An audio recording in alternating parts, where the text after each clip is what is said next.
Salut à tous et bienvenue au FedEx Forum, la salle des Memphis Grizzlies, cette franchise extrêmement intéressante. Et vous allez voir que il y a que du bonheur, il y a que du bonheur à jouer avec eux. C'est assez extraordinaire sur NBA 2K. Donc Ja Morant, Jared Jackson Jr., le petit Brandon Clark là qui est juste trop bon.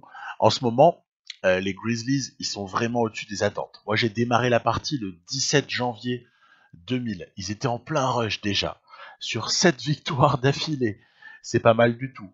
On va voir s'il y a moyen de continuer tout ça avec évidemment le phénomène Ja Morant, ce joueur qui est vraiment une attraction incroyable avec des jeunes autour qui ont pas mal de potentiel.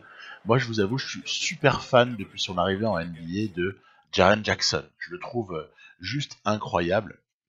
Et puis au final, il y a un roster à affiner. Parce qu'en fait, on a déjà le terrain, on a même toutes les possibilités pour construire une équipe qui vraiment performe sans changer énormément de choses. C'est ça qui est incroyable. Les mecs sont jeunes, c'est une véritable pépinière. Et regardez, même D'Anthony Melton, je commence à m'attacher. Parce qu'en fait, il est super intéressant. Bon, Ja Morant, c'est juste un autre monde à jouer, c'est un bonheur total. Regardez, même Dylan Brooks et le jeune Allen, qui est en provenance de Utah. En fait, ils sont super sympas aussi.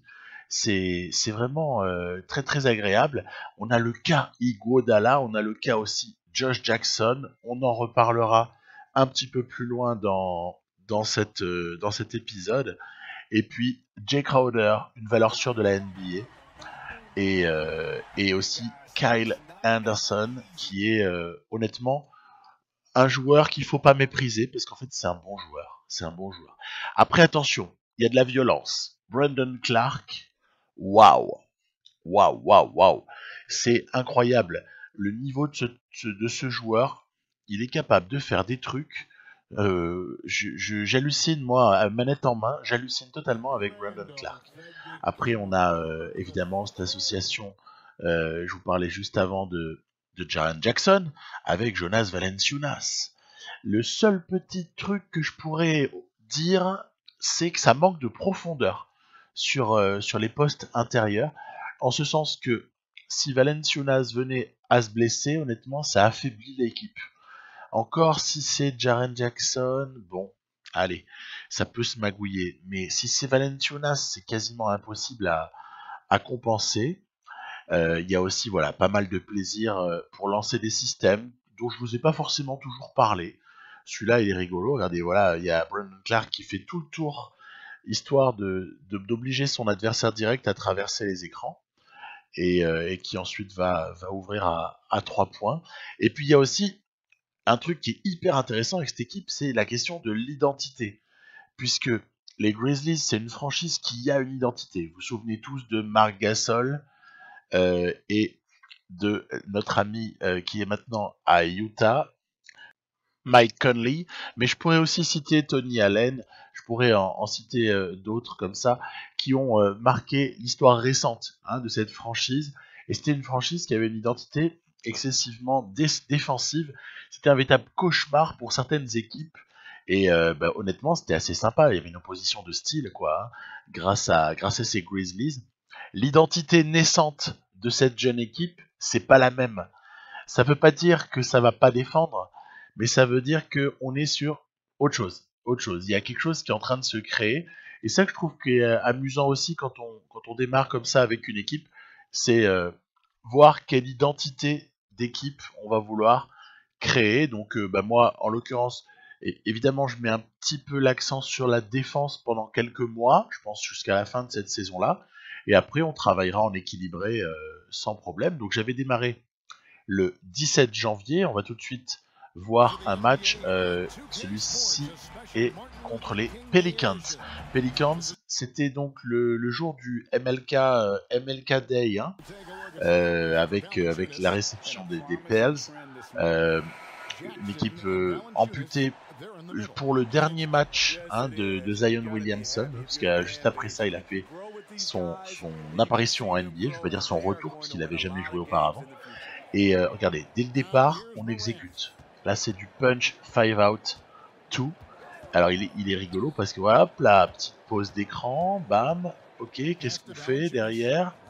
On ressort à JV qui vient comme ça poser sur Favors un petit shoot peinard. JV, il est tranquille, il est face à Favors qui est un bon défenseur et il vient comme ça exécuter. Après, évidemment, dès lors qu'on est en situation de jeu rapide, c'est du régal total, hein. C'est pour ça que j'ai avec ce dragster, cette espèce de croisement entre Russell Westbrook et je sais pas, et par exemple on pourrait penser à Allen Iverson en fait, hein. Un petit croisement Westbrook-Iverson pour Ja Morant. C'est normal de vouloir par moment accélérer le jeu, hein, et courir. Alors évidemment avec nos gros babards à l'intérieur on va pas nécessairement faire que ça. On a de la dissuasion, hein, vous avez vu. Jonas Valanciunas, c'est pas là encore le meilleur défenseur de la Terre. À la limite, Jaren Jackson est meilleur sur l'homme, mais ça reste tout de même un bon défenseur. Et puis c'est un gober de rebond assez extraordinaire. On est quand même en petit déficit, hein, au début de quatrième quart-temps. Surtout qu'il y a Drew Holiday qui va de son 3 points. JJ Redick, ah là là, s'il l'avait mis, on aurait été peut-être un peu en difficulté. Heureusement, ça n'a pas été le cas. D'Anthony Melton pour Jay Crowder. Ma seconde unit, elle est super rigolote. Bon, c'est la seconde unit d'ailleurs des Grizzlies, hein. Elle m'appartient pas, hein. Mais elle est trop sympa à jouer et il y a parfois de bonnes différences à faire avec. Donc j'ai nommé par exemple Allen, Melton, Kyle Anderson, et puis parfois avec Brandon Clark aussi sur le terrain. Ça fait vraiment des dégâts. Donc allez, on a ici encore une fois un avantage de taille pour JV qui enfonce Ingram. Vous voyez, voilà, je joue beaucoup sur les mismatchs. Dès lors qu'il y a des paniers importants à aller chercher, je crée des switches, hein, des échanges de défenseurs.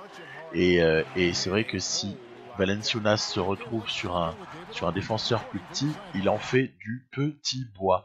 Et c'est comme ça qu'au final, on va arracher ce match avec une adresse pas trop mauvaise, hein, à l'intérieur. Elle est pas trop mauvaise, même à mi-distance, elle est pas dégueu. Je parle surtout des longues mid-range, mais par contre à 3 points c'était pas exceptionnel. On a quelques joueurs quand même qui ont bien performé malgré un Ingram qui est fidèle à ce qu'on connaît de lui, hein, c'est-à-dire que c'est un super joueur. Dans la foulée, je me promets une chose, parce qu'en fait je suis un peu en colère après les Celtics, une équipe que j'aime en plus, hein. C'est justement pour ça que je suis en colère, c'est un amour déçu.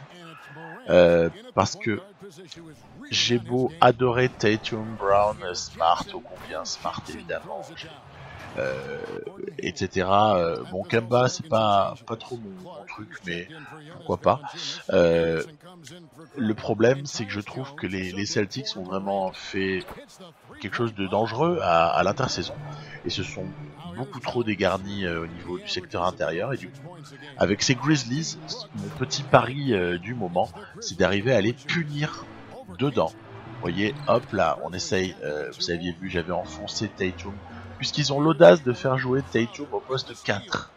Bah, on va voir, puisqu'ils font jouer Tatum au poste 4, bah on va lui envoyer Jaren Jackson ou Brandon Clark dessus, puis on va bien voir comment ça réagit, hein. Encore une fois, rien contre Jason Tatum, qui est un de mes joueurs vraiment préférés, mais il y en a juste, enfin, je trouve ça juste nul, quoi. Je trouve ça juste nul. Regardez, voilà, la JV contre Tatum, ben voilà, ça met dedans, c'était marrant, c'était une action, on aurait dit, il y avait des petits relents de Karl Malone sur cette manière dont il avait déposé le ballon à l'instant JV. Alors, les Celtics résistent un petit peu comme ils peuvent, mais en fait, sur ce match, on va se retrouver quand même en domination, parce qu'en fait, il y a beaucoup de points qu'on a récupérés assez facilement, grâce justement à ce jeu intérieur. Et en plus, toujours pareil au basket, quand vous êtes dominant à l'intérieur, ça monopolise encore plus la défense, qui va peut-être tenter des prises à deux, des choses comme ça.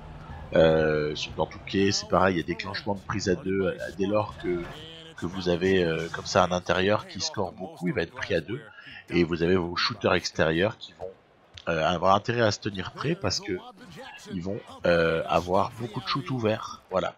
Et on a terminé ce match avec un peu de plaisir, c'est-à-dire des petits alley-oops pour respectivement JV et Jaren Jackson, les petits alley-oops délivrés par Il Signore Morant, évidemment, le maître à jouer.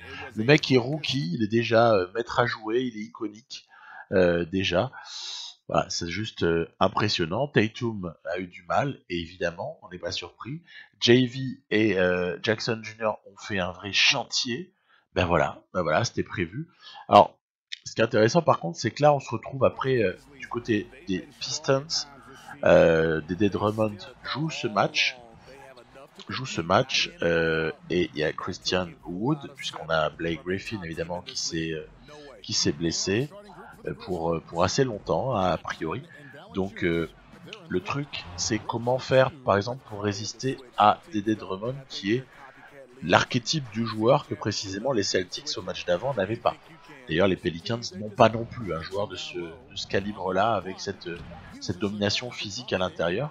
Ben, en fait, on va cibler soit les mismatchs, soit Jaren Jackson Jr. fait un énorme début de match. Hein.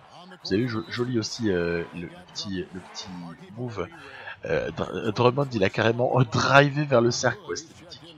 Et il prend la faute en plus. Donc on va cibler Wood, qui est peut-être un peu plus perméable en défense. On va créer aussi comme ça des situations de pick and roll, voilà, pour joli shoot là de Luke Kennard, des situations de pick and roll pour ensuite exploiter des décalages, et voilà, c'est comme ça qu'on va essayer de faire notre beurre. Mais c'est quand même beaucoup plus serré, c'est ça qui est intéressant. Le match est beaucoup plus serré, surtout sur les pick and pop. Valanciunas n'a pas l'adresse par exemple de Jackson Jr. Hein. C'est normal, il est un petit peu moins adroit peut-être extérieur, même si IRL Valanciunas il filoche. Hein. J'ai déjà vu mettre quand même un certain nombre de shoots à 3 points. Action décisive, action déterminante ici, qui est terminée par un dunk de Ja Morant suite à un contre. Voilà, c'est ça qu'on veut voir. C'est ça qu'on veut voir. C'est une mentalité de compétiteur, une mentalité de vainqueur. On est quelques jours après la tragique annonce du décès accidentel et complètement affreux qui m'a bouleversé de Kobe Bryant. Et ben, quelque part, histoire de rendre hommage à sa mémoire et à son œuvre, je dirais, essayons d'avoir une forme de Mamba mentality avec ces Grizzlies. Alors, on a fait chou blanc à 3 points, mais par contre, dans l'agressivité, dans la détermination, dans la volonté de gagner, ça a été nickel. Et c'est comme ça qu'on arrache ce match avec un Dédé Drummond en face, pourtant, qui a été monumental au rebond. Ça a été un véritable chantier de la part de Drummond, mais on a quand même trouvé le scoring dont on avait besoin. Ok, on me propose une offre pour Iguodala. Je ne veux pas lâcher Iguodala. On va faire comme dans la réalité a priori jusqu'à un certain point. Iguodala ne partira pas si les Grizzlies n'obtiennent pas un premier tour de draft en échange. Voilà, c'est le prix. Il a été fixé. Après, on verra bien si on est obligé de mettre de l'eau dans notre vin au moment de la trade deadline, puisqu'elle se rapproche. Mais je fais exprès, j'avance doucement. J'attends que des infos IRL puissent filtrer. Par exemple, vous avez remarqué là que je ne fais pas jouer Josh Jackson, son rayon des infos qui filtre ici et là. Bah, j'ai appris aujourd'hui, le jour où je commente là, j'ai appris aujourd'hui, donc on est dans la nuit de mardi à mercredi 29-30 janvier, j'ai appris que, waouh, pas mal celle-là, que finalement, eh ben oui, ça y est, enfin, Josh Jackson a terminé sa pénitence en G-League et va avoir peut-être l'opportunité de s'insérer dans le roster des Grizzlies. En tout cas, c'est ce qu'on peut souhaiter.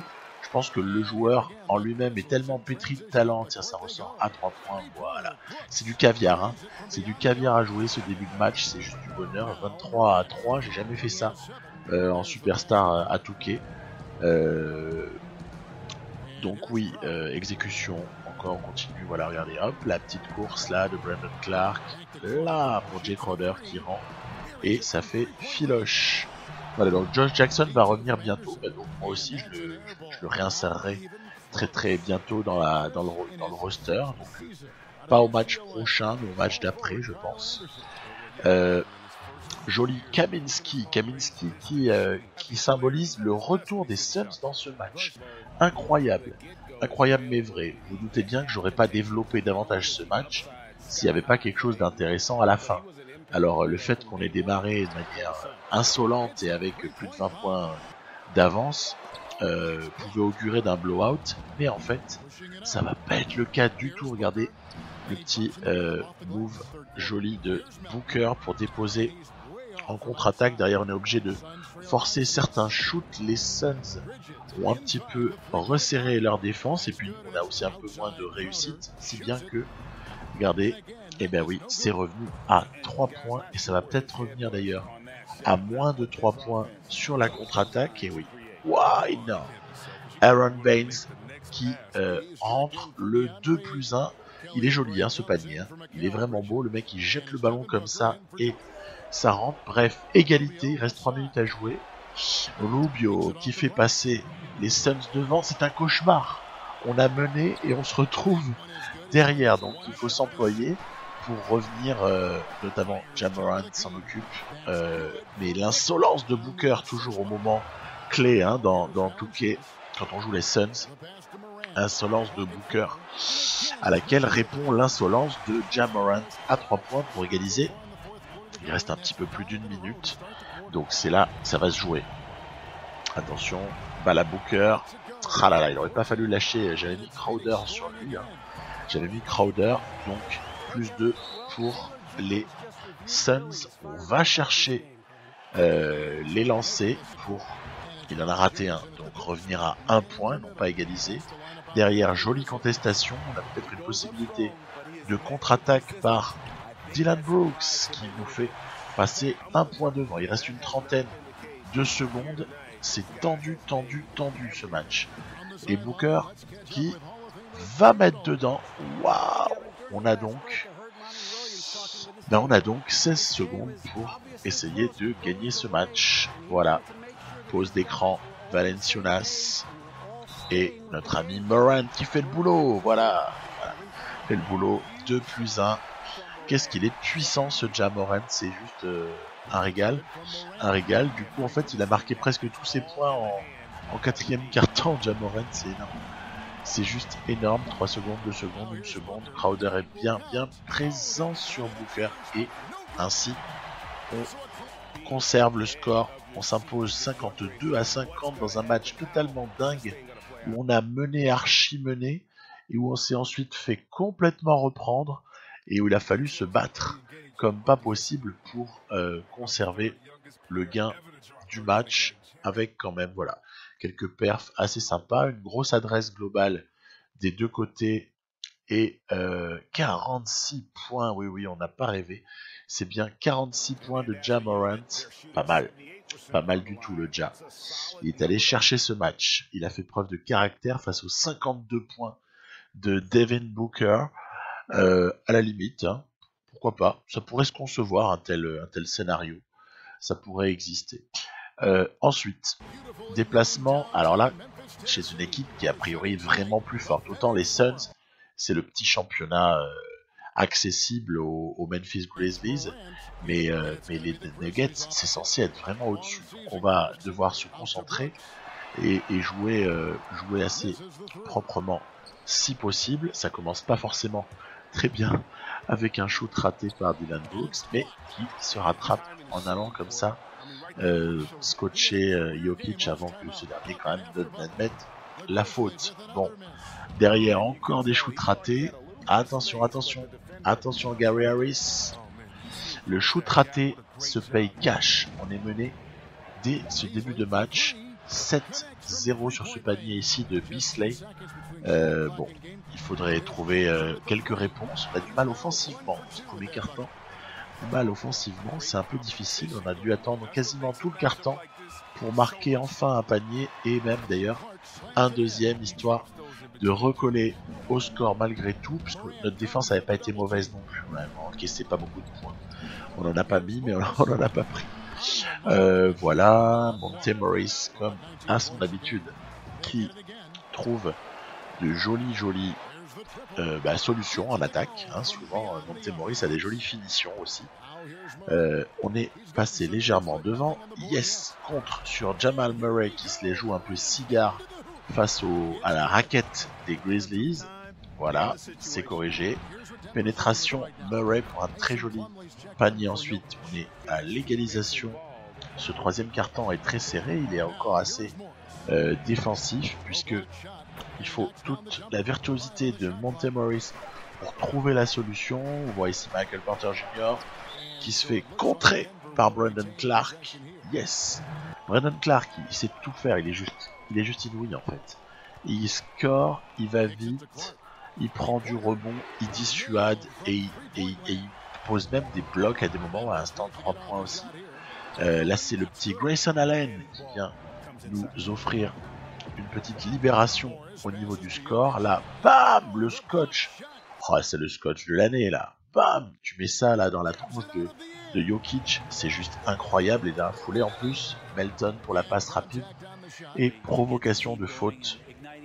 Et c'était ensuite les lancers pour Grayson Allen qui en mettra 1 sur 2 seulement. Voilà, ça change de défenseur ici. Guy Harris qui tente un shoot en fin d'horloge. Et ouais, on arrache une fin des 24. Ça sent plutôt pas mauvais, ça sent l'étouffement des Nuggets qui se seront presque effondrés d'ailleurs dans ce match au fur et à mesure. Ici, on assoit notre victoire avec quelques petites situations assez sympathiques. Voilà, Murray qui fait faute, c'est bien.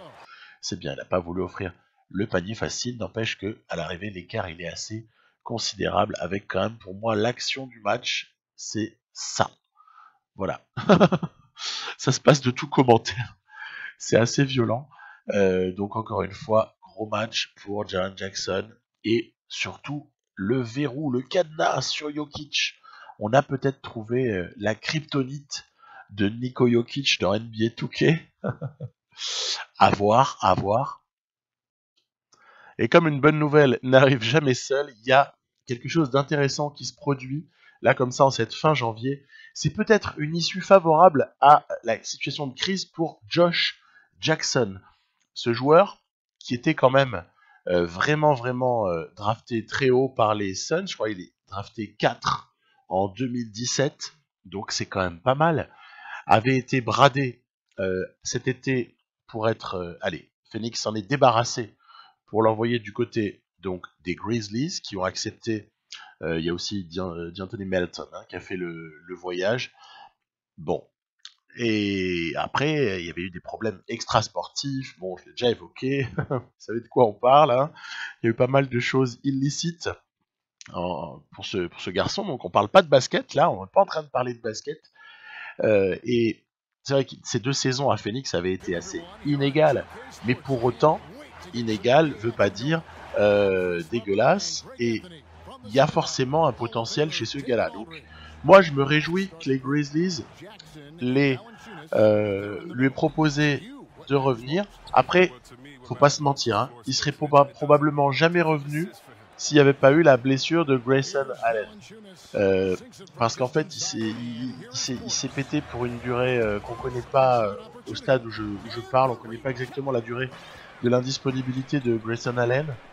Mais évidemment que ça joue un rôle. Évidemment. Tiens, regardez, au passage, on a ici l'exécution d'un système similaire à celui que je vous dépeignais en début de vidéo, là, quand je vous parlais qu'il y a des petits systèmes sympathiques à découvrir du côté des Grizzlies. Ceci n'en est qu'un aperçu très maigre.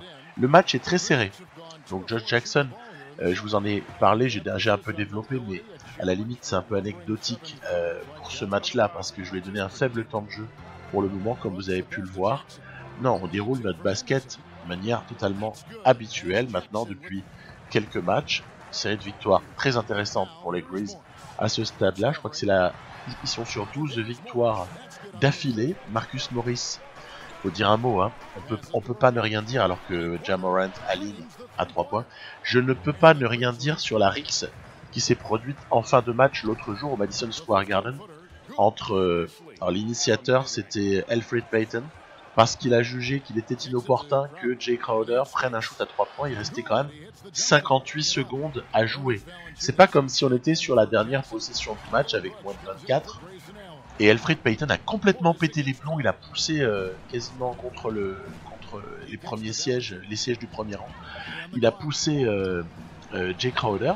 Après, il y a eu des déclarations catastrophiques de Morris notamment, qui a traité Crowder de femmelette. Enfin, on touche le fond du côté des Knicks. Ne croyez pas que j'y suis insensible. Je dis rien, mais je souffre en silence. Je souffre en silence avec mes petits Knicks. Et c'est vrai que là, tiens, regardez, c'est amusant, je l'ai mis. Altercation, Crowder, Marcus Morris. Bon, elle est pas aussi violente que ce qui a eu lieu l'autre jour. Non, quand il faut prendre le jeu à notre compte pour essayer d'aller boucler un match, on donne la balle à Ja Morant. C'est assez simple en fait le basket du côté des Grizzlies. T'es un peu en difficulté, tu pioches un peu au niveau de l'adresse, mais t'es tombé sur des Knicks aussi qui étaient un petit peu qui jouaient nonchalamment et qui rentraient un peu pas mal de choses. Hein. Trier a brillé, Randall un petit peu, enfin de ci de là, ça a planté des paniers que je suis pas toujours en situation d'encaisser. Et ouais, Maurice aussi a été bon. Et du coup, au final, on s'en remet au talent de Morant pour ce qui est de boucler ce match. Voilà, Morant toujours prêt à faire très très mal. Et puis aussi, il y a les sorties de pick and roll où il trouve un troisième homme qui sont assez savoureuses. Il faut quand même le dire. Alors à ce stade-là, on lorgne sur la 7ème place du Thunder et on est donc à 13 victoires d'affilée du côté de ces Grizzlies. C'est énorme, c'est énorme, c'est énorme. Donc on verra bien ce qui se produit par la suite. Je vais attendre un petit peu comme je l'ai fait pour les Dallas Mavericks.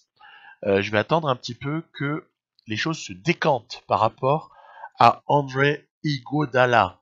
On parle pas de n'importe qui, on parle d'un MVP des Finals qui a un contrat expirant, qui avait été totalement allez, débarrasse le plancher, avaient dit les Warriors en juillet parce qu'il fallait faire de la place pour le sign and trade avec Kevin Durant et D'Angelo Russell qui étaient accueillis. Bref, étrange phénomène. Les Grizzlies veulent un premier tour de draft, donc il n'est pas dit que l'issue soit très proche et qu'on n'aille pas vers quand même un buyout. Après, moi, dans mes rêves les plus fous de la partie, Iguodala, voyant que cette jeune équipe va aller en playoff, je dis bien, c'est hypothétique, hein, dans les rêves les plus fous, Iguodala dit ok, c'est bon, allez, je joue avec vous maintenant, c'est bon, j'en ai marre de glander de mon côté, et advienne que pourra, et là, ça fait une sacrée recrue, mais je pense pas que ça arrive. Je pense qu'on s'orientera, on verra bien, mais vers une solution qui ressemblera plus à un buyout, ou alors, un Memphis qui se montre un peu moins gourmand et qui échange Iguodala contre, par exemple, des contrats expirants et des deuxièmes tours, à défaut de pouvoir obtenir le fameux premier tour dont il rêve. Voilà, on en reparlera à l'épisode prochain, je vous dis à très très bientôt, et Rip Kobe.